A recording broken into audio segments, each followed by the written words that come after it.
আপনার মূল্যবান টাকা মাটির নিচে নষ্ট করছেন না তো? আসসালামু আলাইকুম ভিউয়ার্স, আজকে আমরা একটি সাইটে এসেছি, যেই সাইটে চলছে মাটির মাঠ পরীক্ষা।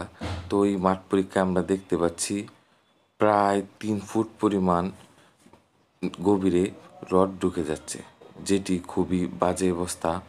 তো আমরা আমাদের বিল্ডিংয়ের কাজ করার সময় অবশ্যই সয়েল টেস্ট করিয়ে নেব।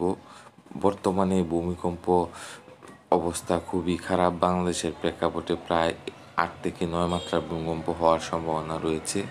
তাই আমরা আমাদের বিল্ডিংয়ের কাজের পূর্বে অবশ্যই সয়েল টেস্ট করব এবং মাটির এই ফিল্ড টেস্টগুলো করে তারপর আমরা আমাদের বেস বা আমাদের বিল্ডিংয়ের ভিত্তি শুরু করব এবং সবসময়ই একজন অভিজ্ঞ ইঞ্জিনিয়ারের পরামর্শে কাজগুলো পরিচালনা করব।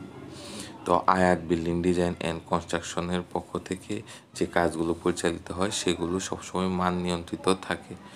তো ধন্যবাদ সকলকে। আমাদের ভিডিওতে লাইক, কমেন্ট এবং সাবস্ক্রাইব করে দিবেন। আসসালামু আলাইকুম।